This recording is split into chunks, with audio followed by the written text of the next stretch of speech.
bismillah alhamdulillah wasalaatu wasalaamu ala rasulillah. nañu tàmbali ak kàddu yu yàlla subhaanahu wa taala gën a bëgg. yonente yàlla bi sallallahu alayhi wa sallam nee na kàddu yu yàlla gën a bëgg ñeent lañu. mën ngeen tàmbalee ak bi leen neex, maanaam mën ngeen tàmbalee ak benn ci ñeent yi: subhaanallah walhamdulillah wa laa ilaha illallah wallahu akbar. xam ngeen lu ñuy tekki ba pare? subhaanallah moo ngi tekki yàlla mooy ku sell gi. subhaanallah yàlla mooy ku sell gi wala yàlla ñàkkul dara. walhamdulillah yàlla moom gépp cant. wa laa ilaha illallah laa ilaha amul beneen yàlla illa judul illallah judul yàlla. allahu akbar yàlla moo gën a màgg. ay wax yu bari lañuy wax bis bu ne, yu ci bari amuñu benn njëriñ.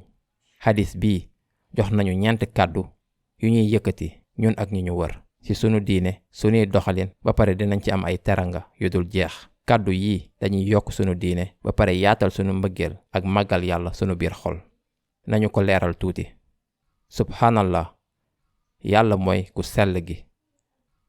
soxlawul kenn ngir bokkaale. ay ndigalam dañoo mat sëkk. jafe-jafe yum ñuy jox dañoo mat sëkk tamit. dañ koy ñaan rekk mu dimbali ñu jàll leen.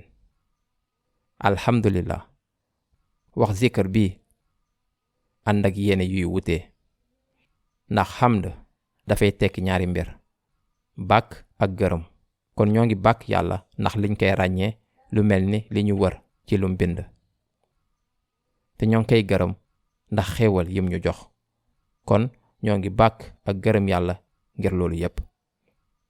laa ilaha illallah amul beneen yàlla, amul beneen ilaa judul yàlla. dañoo war a gëstu bu baax baatu ilaa. ilaa li muy tekki bari na, lu mel ni ku ñuy jaamu, kuy wuyu sunuy bëgg-bëgg, ak ku ñuy déggal. jëm leen a jàpp wax yi seeni xol soo leen koy wax.